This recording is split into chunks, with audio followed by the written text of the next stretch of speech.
Hello and welcome to another episode of Throttle House Talks. Last week's episode was actually fairly successful. I had a question for everybody. I asked you what is the best kind of driver's enthusiast car that you can get for $5,000. Now I had some really excellent responses and there's some really good discussion that's still going on in the comments actually. I'll put a link to that video right here so you can watch it if you haven't. Now some of my favorite picks that people brought up. The 350Z actually has gone down quite a lot in price and you can get them for that much. When I was shopping for my E46 BMW, which I'm building, I have two of them now actually. One's a drift car, one's a time attack car. When I was shopping for those, you could not get 350Zs for that much money. It just wasn't possible. They were more than that. And now they are starting to come down in price. And they're actually fairly tempting because the VQ35DE, I think is the engine in that, is an absolutely fantastic motor. I actually had that in a Nissan Altima that I owned a few years ago, and I really, really loved it. Revved high, made a good noise, good torque, and those are kind of fun cars. They're fairly harsh, but they're still a really fun car. They're fairly raw, and they still are raw actually, as now making them now. Other cars, G35, another good option. One of my favorites, someone brought this up, and I can't believe I didn't even think about this, the Porsche 944. These are getting harder to find, unfortunately, and I was looking for one when I was looking for my BMW a few years ago. Because I test drove one a while ago and I just fell in love with it. If you've not driven an old 944, even the regular 944, not the turbo version, it's a transaxle. So the engine is in the front and the transmission is in the back. So they're just really, really well balanced. And if you've ever driven a really well balanced car, like a Miata or a 944 or any car, it's one of those things that you can kind of just feel all the time when you're driving it. You push it just a little bit, like on an on-ramp or whatever, or at the track, and you can just get that sensation of the chassis being ready to move, right? Which is the best part about a well-balanced car. For those of you that like drag racing and big crazy power, I'm all fun for that. It's lots of fun, don't get me wrong. But the thing that I care about the most when it comes to these types of enthusiast cars is how does it feel as you approach the limit, right? And the 944 does a really, really good job of that. You can get 944 turbos, which are significantly more powerful. They're harder to find and they're going up in price. There's lots of rust on these, but that's a very good option. There's lots of things. Just go check the comments. There's some really good ideas out there for like a $5,000 budget enthusiast car. And as expected, there was quite a lot of answers for E46 and E36 generation BMWs because my viewership is slightly biased. That's okay though. Now, news. The 2019 Miata was just, I don't know, it was announced officially or they've released some specs on it. And very excitingly, the 2-liter engine in that has been upgraded. So we've got some lighter internals and some fancier stuff going on, which means it's making 181 horsepower and 151 pound-feet of torque. Okay, so that's actually fairly exciting because one of my favorite parts I filmed an autocross one-track mind episode last season. I compared a BRZ to the brand new ND Miata. And one of my favorite parts about the Miata is that it's just kind of got that immediacy of torque. It's a very punchy little engine. And the fact that they're making it even more punchy is actually fairly exciting. I love the new ND Miata. It's one of those cars that, like I own an NC, which I tried to drive in the snow yesterday and almost died. The ND is definitely one of those cars where Mazda has done it right. The manufacturer did not dilute the original concept of the Miata. They didn't make it heavy or anything like that. It's still a fun little chuckable car, and I'm so happy about that because right now Dave Biagioni at Dave's Garage in Oakville is doing some tuning on some of them, and he's playing around. He's a Miata specialist. He's playing around. He's getting some really good results from just, I think, a headers and a tune on the ND. It opens the engine up, and there's lots of potential for some really fun track and autocross cars. And the fact that they're making that engine even better, yes, good work, Mazda. Thank you. Now, Ontario Time Attack. See, I've got the website up here. I have officially signed up now for the events for sure that I'm going to are the first event at Toronto Motorsports Park, which is, I'd like to know the date, I can't remember it now, but it's coming up sooner rather than later, and my Dr. Jekyll Time Attack car is in need of having an engine attached to it. So that's what I'm doing tomorrow, is I'm going to go spend all day working on that. The BMW Build Jekyll and Hyde series is coming out regularly. I hope you've been watching it. lots of fun to make.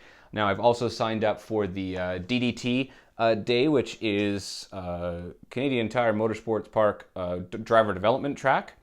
That is the second and third event are back-to-back at DDT, and they're loads of fun. That track is just, you gotta drive it. You really do. It's like one big turn. It's so fun. And then the one after that is at the Grand Prix track, Mosport, which is the serious one. That's the fast track. It's one of the fastest tracks in North America. And honestly, if you have not done any track driving, don't start with Mosport. But if you have and you really want to get a seriously good track experience, do Mosport with Ontario Time Attack. Because I love Ontario Time Attack because the way that they organize, well, first of all, it's very well organized in general.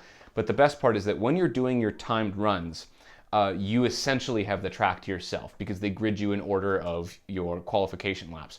So when I was at Mosport last time, there's honestly nothing like having that track to yourself to just go absolutely flat out to set the fastest time that you can. That was easily the best track driving experience I've ever had. And I cannot wait for this year. I'm going to have a roll bar in my car this year. I'm going to push a little bit harder, still be safe though because there's walls everywhere at Mosport.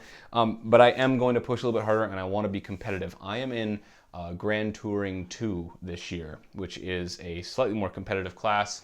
And the guy that won it last year, who was also, there's Alex Bellardo, who works at Burning Rubber Tire and Speed, and he absolutely smoked me in my class in GT3. But GT2 was won by, I think was it Gary Wood? Yes, it was Gary Wood in his Mazda there. And I don't have a chance at beating him, but I would like to at least try and score a podium in that class because I've got high hopes for my car this year. I think it's going to be pretty fast. The question is, will I be fast? But if you've done some track driving and you want to do some competition, OTA, Ontario Time Attack, is literally the best place to start. When I did it for the first time last year, and I was just like, this is exactly what you need. This is how you get into proper driving competition, right? It really, really is. Please do Time Attack if you are considering doing some competitive driving. Before you go any wheel-to-wheel stuff, do Time Attack. You will not regret it. Honestly, everyone is fantastic. Everyone's there to have a good time, and you get the whole track to yourself to just go as fast as you possibly can. It's so fun. I can't wait. I'm nervous because my car is literally in pieces in my garage right now, and it's not very far away. So I got a lot of work to do. If you want to check it out, go to timeattack.ca, time-attack.ca, and there's lots of information on there. Or you can honestly just message me, and I'll fill you in as best I can. You can message me at throttleHousemedia@gmail.com. If you are interested in coming out, please just do it. Honestly, you won't regret it. It's not really much more money to compete than it is to go to like a full-fledged track day. But if you are just getting started and you haven't done any track driving yet, come to the track school that I work with, Pinnacle Advanced Driving Academy, and they will hook you up with an introductory course at Toronto Motorsports Park, which is really, really worth doing. We do in-classroom instruction. You have a whole day in the car with the instructor. You build skills very, very quickly. I really, really recommend that course. Okay, and it's selling out fast, by the way. So if you are interested in doing some track driving, now is the time to sign up, honestly. Okay, so last week's question was $5,000. What's your ultimate driver's car? That discussion is still going. If you haven't, go because that question is going to pop up again, and I might revisit that with an actual video next year. But this week's question is, do you do your own maintenance and repairs on your car? Okay, I'm going to ask you that. If you do, what's the most complicated thing that you've done? I'm just curious, right? Because I do as much as I'm capable of doing with my cars, and I built that kind of confidence up over time, and it's one of the most rewarding things you can do. It's a lot of work, there's a lot of tears and anger, but definitely one of the most rewarding things that you can do. So if you do your own maintenance, what is the most complicated thing that you've done? I'm curious. And if you don't do your own maintenance, how come? What's the reason, right? Some people, they just don't have a place to do it, and that's totally okay. But if you've just been a little bit nervous about kind of, starting to wrench on things, you don't want to take that part off because what if you can't get it back on again?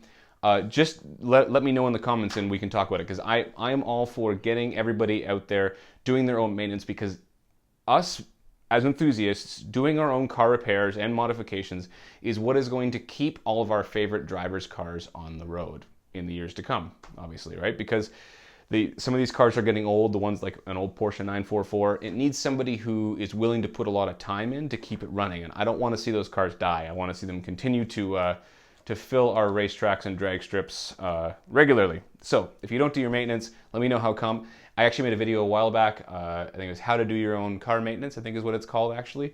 And I'll put a link to that right here so you can watch that. It's just kind of a few tips that I had about getting going. But I would love for you to get going doing your own repairs, because you will not regret it.